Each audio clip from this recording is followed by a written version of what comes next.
Olá, meus amigos do EVP, tudo bom com vocês aí nesse retorno? Nós estamos aqui já numa reta final para finalizarmos as nossas aulas de criminologia. Recebi algumas mensagens de vocês com relação às questões de prova, não é? Recebi algumas mensagens muito interessantes. Nós estávamos fazendo a triagem lá em casa das mensagens e vi questões muito bem elaboradas. Um só candidato me enviou 5 questões. Eu acredito que sejam todas de uma mesma prova. Então, essas 5 questões, a partir de agora, nós abordaremos, né? Eu inseri no material da segunda parte. Nós veremos também uma parte do material para a polícia. O que vocês têm de material para concursos na área policial, uma significativa parte já foi gravada. A partir de agora, nós temos o extra.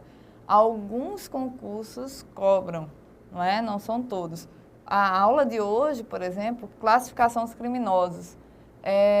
Há uma grande abordagem, né, desse tema nos concursos, mas não de uma forma detalhada. Por isso que eu espremi tudo e coloquei na aula de hoje. Ok? Então, nós vamos começar aqui, para a gente não se deter muito, que é muita coisa, e vamos começar com o assunto classificação dos criminosos. Por que é importante classificar? Vejam só. Antes de mais nada, nós passamos, fazendo o retrospecto da nossa disciplina, nós passamos aí a estudar o crime, né? O fato. Passamos, então, depois a estudar o caráter do criminoso, o criminoso nato, o que ele faz na conduta, como ele age, se ele deixa de agir, qual é o motivo dessa ausência de ação, essa inação do agente.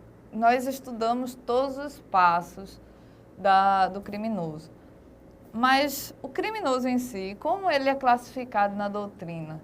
É importante a gente abordar a classificação do criminoso, por quê? Porque nós vamos passar por partes já abordadas. Nós vamos fazer um retrospecto aqui, vamos lembrar alguma coisa.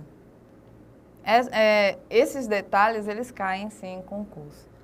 Gostei muito das mensagens recebidas através do Facebook e muita gente dizendo que realmente gostou das aulas de criminologia. Nós estamos já chegando no final, mas até lá tem algum paninho para manga. Então, se vocês quiserem enviar o material de vocês, eu posso colocar no site, não é? Eu posso colocar no site eu vou passar e a gente então vai ter o material todo já completo. As questões que eu estou abordando aqui na próxima aula, elas estarão no material, não é? A partir de hoje, e eu tenho a intenção de enxugar e fazer como uma apostila seriada todos os dias, um pouco de criminologia, para que vocês possam imprimir e colocar tudo juntinho, grampear e fazer uma forma digamos assim, é um memo, né? É mais para você conseguir relatar os fatos mais importantes de toda a criminologia. Você não precisa ter um compêndio, né? Só para memorizar. Então, vamos lá. Primeiro, por que a gente classifica os criminosos? Qual é a importância dessa classificação? Primeiro porque uma questão didática, por uma questão didática, nós precisamos ter uma fonte para a qual nós vamos recorrer para saber exatamente o que se passa na cabeça do criminoso e qual é a sua influência no meio social. Então, a gente precisa ter uma classificação, se ele é sociabilizado, se não é, se ele tem um caráter desviante, se ele é deturpado na sua conduta, se não é, se ele é um criminoso, quanto mais se ele é um criminoso eventual. Então, isso a gente precisa saber. Existem várias classificações, inúmeras classificações de vários autores diferentes, de vários juristas importantes, criminólogos de peso. Mas nós não veremos todos, por quê? Porque por mais aprofundada que seja a sua prova, ela não é um doutoramento, ela não é um mestrado. Então, a gente precisa focar o concurso, que é o objetivo da gente. Então, vamos lá. Primeiro, nós precisamos dividir por conta desse caráter didático-pedagógico. É importante classificar para que os criminosos tenham cada um a sua delimitação psicológica. A psicologia, você sabe, a criminologia, né? Esse acervo maravilhoso, completo de disciplinas e de ciências que fazem da criminologia o que ela ela precisa também da psicanálise, ela precisa também da psicologia, e é isso que a gente vai utilizar, ok? Classificar é delimitar, não é? Quando a gente classifica, a gente tira um pouco a universalidade da coisa. Se você tem uma classificação de algum objeto, você tira da esfera do contexto genérico para colocar no contexto específico. Então, você delimita o campo de atuação também. Um criminoso nato, ele não pode ser um criminoso eventual. Então, de toda eventualidade, ele é retirado, ele não é analisado. Então, serve também para isso, para delimitar, né, a atuação do criminoso.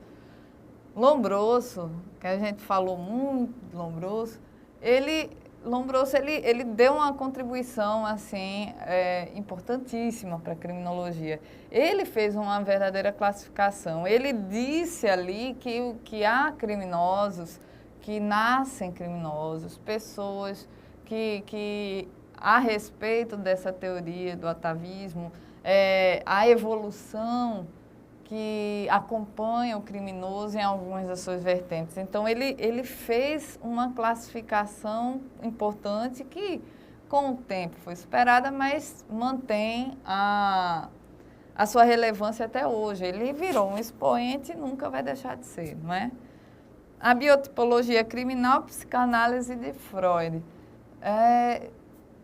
Freud foi um classificador também. Ele fez uma classificação de mentes ali.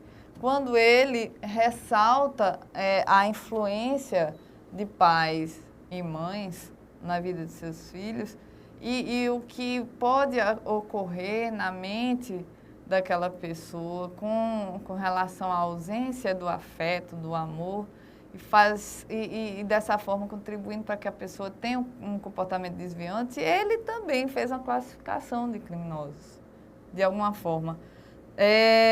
Hoje nós temos essa teoria um pouco mais agregada ao fator social. Crime hoje, ele existe por várias razões. A conjunção de caráter biológico ao caráter social é preponderante nos dias de hoje. Nós não podemos levantar a bandeira de que biologicamente uma pessoa nasceu com aquela sina, com aquela vontade de praticar um crime, ou porque ele está inserido no meio ambiente que favoreça, ele necessariamente vai ser criminoso, excluindo-se, portanto, caráter biológico. Hoje, todos os elementos, eles estão coadunados, eles estão trabalhando juntos para que possamos entender o fenômeno do crime. O crime se tornou um fenômeno múltiplo, de múltiplas razões. Nós não podemos elencar e separar os motivos pelos quais as pessoas praticam crimes, porque hoje o crime é mais complexo do que antigamente. Enquanto a gente antigamente dividia crimes de meio rural, crimes de meio urbano, hoje essa classificação é o mínimo que se faz, não é? Então, nós temos hoje várias formas de classificar. Nós veremos algumas. Esse livro de criminologia de Walter Fernandes e Newton Fernandes. É o livro de crime. Eu até trouxe, tá por aí. O crime está dentro da bolsa. Eu trouxe o livro dele. São os dois autores que fazem essa classificação de uma maneira bem abrangente. O que eles fazem? Eles pegam os principais teóricos da criminologia, os criminólogos mais digamos assim, uns expoentes históricos da criminologia. E eles vão colocando cada classificação no livro. Isso enriquece a obra dele de uma maneira ímpar. Por quê? Porque nós temos como utilizar essa classificação como referência para a nossa classificação hoje, para a realidade do que hoje é criminologia e como é a vida em sociedade hoje. Como é que a gente pode fazer o paralelo? Então, vamos ver os principais. Eu não coloquei todos eles, que é maldade, né? Eu não sou uma pessoa tão má assim de coração. Então, eu coloquei aqui alguns. Vamos lá. Primeiro, Loverne. Essa classificação foi uma classificação simples. Se você olhar aí para a classificação dele, você vai ver que ela é muito simples. Divide apenas em 3 as classes de criminosos. Criminosos por ímpeto, criminosos por vontade firme e criminosos por instintos natos. Então, pessoas que nasceram com o instinto assassino, pessoas que nasceram com o instinto da subtração, da cobiça, não é? É como se você estivesse externalizando os pecados capitais. Então, ou então a pessoa que por um ímpeto, por um momento impensado, vai lá e pratique um crime. Essa classificação é interessante, mas ela é precária para os dias de hoje. Não é? Mas foi importante, toda classificação é importante. A primeira classificação de todas elas é a mais difícil, porque você parte do zero, não é? Então, se você evolui da classificação das outras pessoas, torna o seu trabalho muito mais fácil. Difícil mesmo é você sentar e pela primeira vez eclodir na sua cabeça uma ideia. Então, quando você coloca aqui a classificação de criminosos, por mais simples que ela seja, ela tem uma importância ímpar. Não existe coisa mais importante do que você iniciar a ciência, não é? Classificação de Tarde. Então, ele fala de homicidas urbanos, o que eu disse a vocês. Homicidas urbanos e rurais, ladrões urbanos e rurais. Foi importantíssimo classificar dessa forma, porque antigamente era o que existia, hoje não mais. Não é? A classificação, ela se torna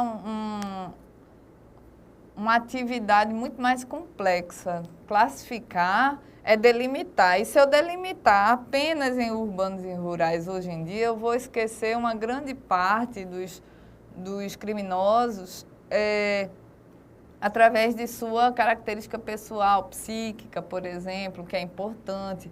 O meio ambiente em que estão inseridos é importante, mas a conjunção de todas as suas vontades e seus desejos é uma coisa que ultrapassa o elemento geográfico.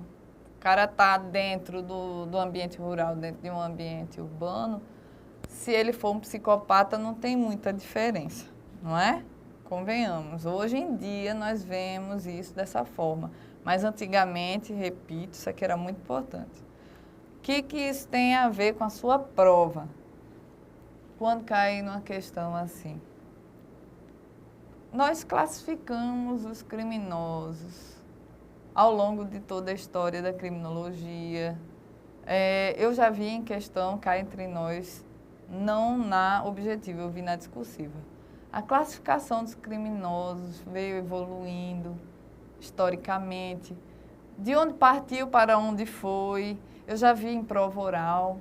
Eu nunca tinha visto uma prova oral com criminologia. E olha que eu acompanho as provas orais dos concursos, porque a gente tem que estar sempre dentro, né, para ficar vendo e tal.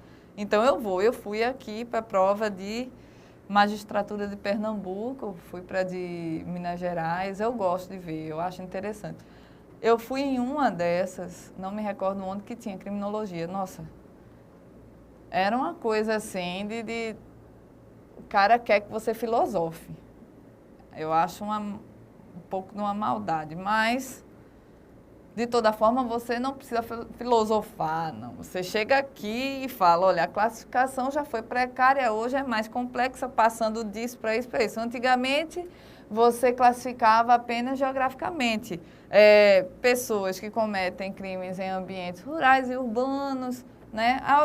Outra classificação por uma eventualidade, por um ímpeto, e agora por instinto nato também, agora você vê mais pela facilidade com que as coisas chegam às mãos dele, né? Pelo oportunismo, né? É isso que se chama. Classificação de Nicholson, criminosos acidentais ou de ocasião, eles são ocasionais. Eles, por uma ocasião, por um reflexo de tempo, algo aconteceu que facilitou bastante o acesso daquela pessoa, não é? Criminosos verdadeiros ou habituais. O verdadeiro criminoso para Nicholson era o criminoso que era contumaz. É como eu sempre digo, né? Contumaz é aquele quanto mais faz, mais quer fazer. Então, eu e minhas bobagens. Então, o criminoso contumaz, ele tem aquela vontade que ela prescinde de qualquer freio inibitório. Ele vai além do que ele quer. O criminoso, quanto mais, ele não tem vontade apenas, ele tem desejo, tem gana, tem a ganância de praticar um crime.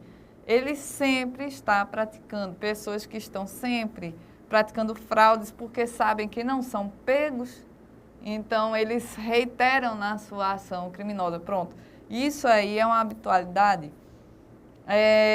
Essa classificação foi importante para que a gente pudesse traçar, então, aí a periodicidade criminosa, né?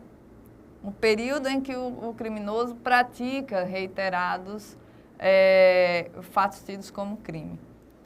A classificação de Hurrell, esse cidadão, ele fez uma classificação um pouco mais complexa. Ele colocou aqui criminosos por emoção violenta. A gente vai ver o que é emoção.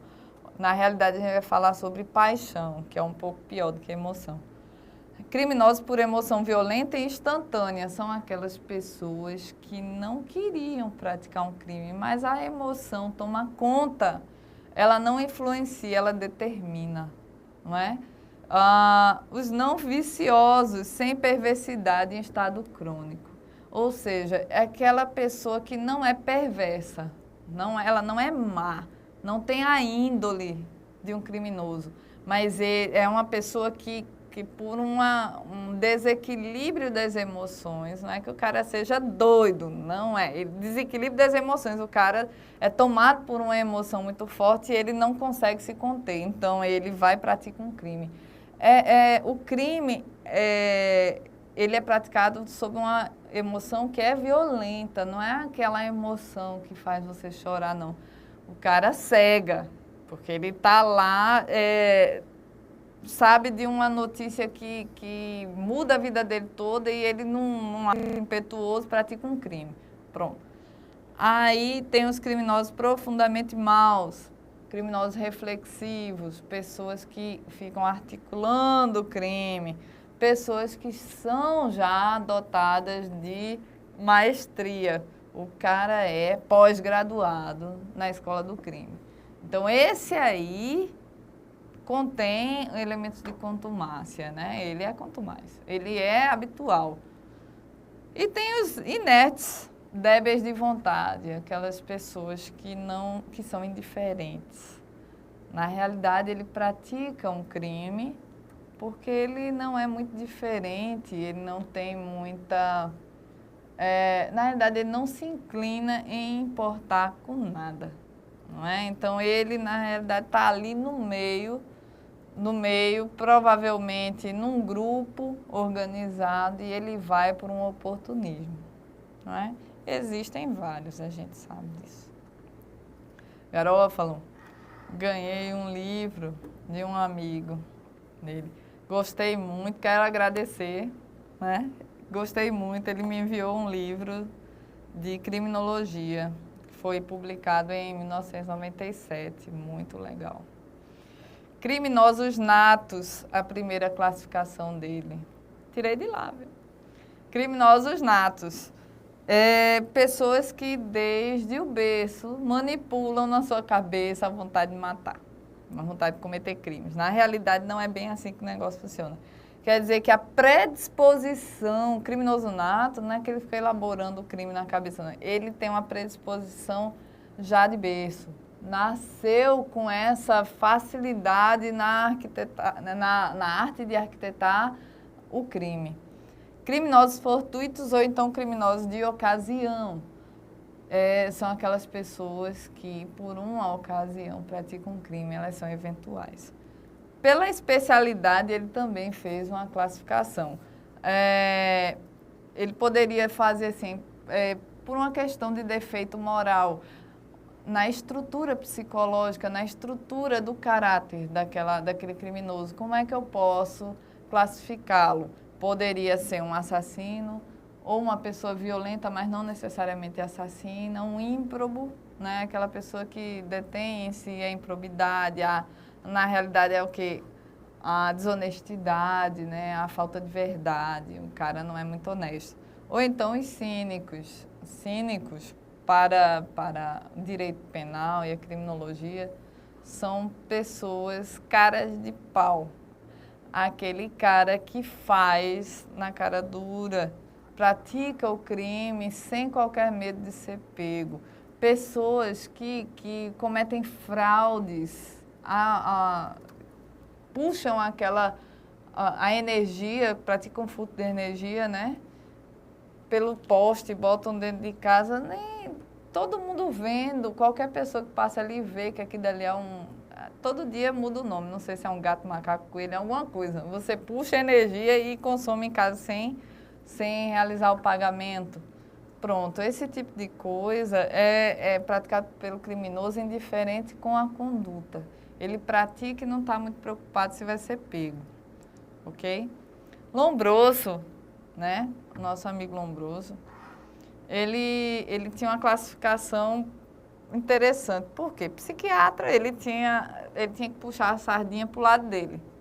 Né? Nada contra quem for aí médico ou psicólogo, mas as classificações na criminologia não tendem a buscar somente psicologia, mas Lombroso foi única e exclusivamente. Por exemplo, desculpem, criminoso nato, a gente já sabe, né? Ele gostava muito da classificação. Os loucos. Quem é louco para Lombroso? Não é aquela pessoa que não é normal, muito abrangente para o meu gosto. Louco é praticamente qualquer coisa para ele. Eu estava lendo um livro hoje, até coloquei no Facebook isso, eu fiquei meio chateada, porque eu não sabia nem como eu ia abordar isso aqui, e vai ser uma aula da gente. Louco também é o homossexual. De acordo com uma parte da doutrina. Eu não estou dizendo que sou eu não, viu? Eu não acredito nisso não. Mas ou louco, não é? Ou ele tem uma perversão sexual. Minha gente, perversão vem de perverso. Vem de perverter, denegrir, deturpar, tirar o caráter de dignidade. Então, dizer que o homossexualismo é uma perversão sexual, eu acho que é muito e muito errado. Mas foi de um livro desses, de criminologia, que todos nós tiramos, né, professores. Então, eu passo o que eu acho e passo também o que eu tiro da doutrina. Não posso esquecer que a doutrina trata de uma forma. Posso não concordar, como é o caso, mas eu tenho que passar. A classificação de Lombroso leva em consideração a paixão. Uma das paixões de Lombroso era necessariamente a paixão no crime. Os crimes passionais, que a gente daqui a pouco vai ver. Crimes de ocasião, os criminosos de ocasião, os ocasionais, que são aqueles que não se detêm no crime por um lapso de tempo estendido. É porque há uma ocasião, como é o caso, por exemplo, dos crimes de colarinho branco, são crimes também, por eventualidade. Na realidade, são criminosos de ocasião. Por uma ocasião ali de um trabalho, uma facilidade de acesso a dados, a quantias em banco, ou facilidade de acesso a informações os crimes de colarinho branco, eles se estendem justamente por conta disso. É a facilidade, o oportunismo na forma de se obter o lucro, ok? A classificação de Ferri, ele quase a mesma coisa, né? Natos loucos por paixão, de ocasião e principalmente de hábito.